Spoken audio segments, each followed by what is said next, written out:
Game 6 of the 1909 World Series between the Pittsburgh Pirates and the Detroit Tigers. The series returns to Bennett Park in Detroit, with the Pirates leading the series 3-2. On the mound for the sixth game are Vic Willis for the Pirates and George Mullen for the Tigers. The Pirates got a quick lead in the top of the first. The first two batters, Bobby Byrne and Tommy Leach, got on base with a pair of singles to put runners on the corners. Fred Clark followed with another base hit to score Byrne and bring Leach to third, with Clark advancing to second on the throw home. Hannes Wagner delivered the fourth consecutive Pirates hit as he doubled to drive in both base runners, making the score 3-0 Pirates. George Mullen was able to get the next three batters out to end the frame. The Tigers answered in their half of the first when Donnie Bush took a base on balls and scored on a double by Sam Crawford to make the score 3-1 Pirates.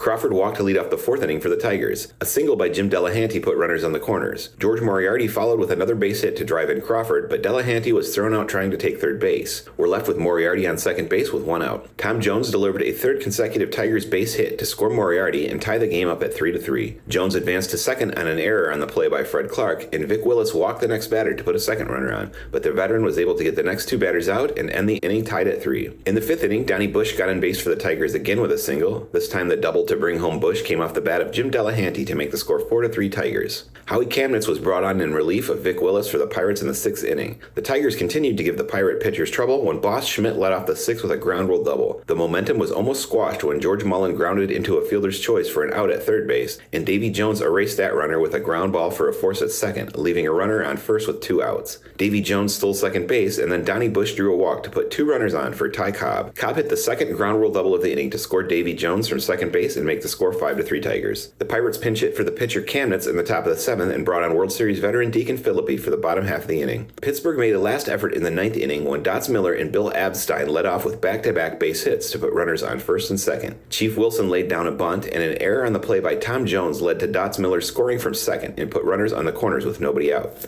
The base runner, Miller, had collided with the Tigers' first baseman Tom Jones on the play, perhaps causing the error, and Jones was taken out of the game due to injury. The Tigers shuffled their defense as Sam Crawford came in from the outfield to play first, Davy Jones shifted to center field, and Matty McIntyre came in to play left. Crawford got involved immediately as George Gibson grounded one to first. Bill Abstein broke for home from third base on contact and was an easy target for Crawford as he came to the plate. The Pirates were down by one run with runners on first and second and one out. Ed Abaticchio was brought in to pinch hit for the pitcher Philippi, but George Mullen struck out the pinch hitter, and Boss Schmidt fired to third base to catch Chief Wilson stealing for a game-ending double play. The Tigers win the game 5-4 and tie the series at 3 games apiece to force the first ever winner-take-all Game 7 in World Series history.